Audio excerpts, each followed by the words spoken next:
اس کو چیر کے پار نکل کے، پورے لشکر کو کاٹ کے پار نکل کے، اور آگے عورتیں کھڑی تھیں جو مکے کے لشکر کو تیار کر رہی تھیں. نحن بنات طارق نمشی علی النمارق مشی القتل البوارق المسک فی المخالق المسک فی المفارق والدر فی المخالق ان تقبلوا نعانقی وتدبروا نفارقی فراق غیر وامقی. یہ گانا گا رہی تھیں اور ان کو تیار کر رہی تھیں.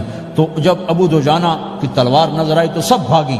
ہندا پکڑی گئی تو آپ نے یوں اپنی تلوار ہندا کے سر پر رکھی، انہوں نے چیخ ماری، تلوار ہٹا لی. تو زبیر پیچھے پیچھے کہ کیا کیا ہے؟ جنگ میں اگر کوئی عورت حصہ لے اسے مارنا جائز ہے، ویسے جائز نہیں ہے عورت کو، بچے کو، بوڑھے کو ہاتھ لگانا جائز نہیں ہے. تو انہوں نے کہا تلوار کیوں نہیں چلائی؟ کہا میرے محبوب کی تلوار ہے، عورت کے خون سے رنگین کر کے اس کی شان نہیں گھٹانا چاہتا، یہ میرے نبی کی تلوار. پھر واپس ہوئے، پھر اٹیک کیا اور پھر مجمع کو چیر دیا. سامنے ایک آدمی آ رہا تھا ہاتھی کی طرح، اتنا لمبا موٹا تازہ. تو زبیر کہنے لگے میرے جی میں آیا کبھی اس کی ٹکر ہونا پھر میں دیکھوں ابو دجانہ کیا چیز ہے. تو اللہ کا کرنا ایسا ہوا ابو دجانہ دونوں آمنے سامنے ہو گئے. تو وہ ایسے شاہ سوار تھے کہ دونوں طرف کے لشکر ذرا تھم گئے اور وہ دونوں بھڑ گئے. ابو دجانہ کے اپنے جوہر، اس پہلوان کے اپنے جوہر، غبار اٹھا، مٹی اٹھی، اور اس کی اپنی طاقت، ان کی اپنی طاقت. انہوں نے ابو دجانہ کو اس نے زخمی کر دیا. ابو دجانہ نے جو جوش میں آ کے ماری تلوار، اس کو لگی یہاں، تو اتنی طاقت سے لگی کہ اس کے نیچے اتر کر 2 ٹکڑوں میں تقسیم کر دی.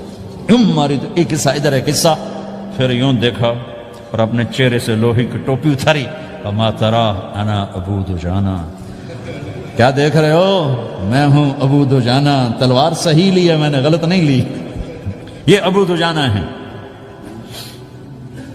اور جب شکست ہو گئی احد کی جنگ میں اور پھر 10-12 آدمی نے آپ کو گھیرے میں لیا ہوا تھا، ان میں ایک ابو بکر تھے، عمر تھے، علی تھے، طلحہ تھے، زبیر تھے، سعد بن ابی وقاص تھے، اور سہل بن حنیف تھے، عبادہ قتادہ بن نعمان تھے، اور ابو دجانہ تھے رضی اللہ تعالی عنہم. ان میں سے ایک ابو دجانہ بھی تھے. اور یمامہ کی جنگ میں ابو دجانہ شہید ہوئے. یمامہ کی جنگ میں شہید ہوئے. یہ ابو دجانہ کی تھوڑی سی سیرت آپ کے سامنے آئی ہے.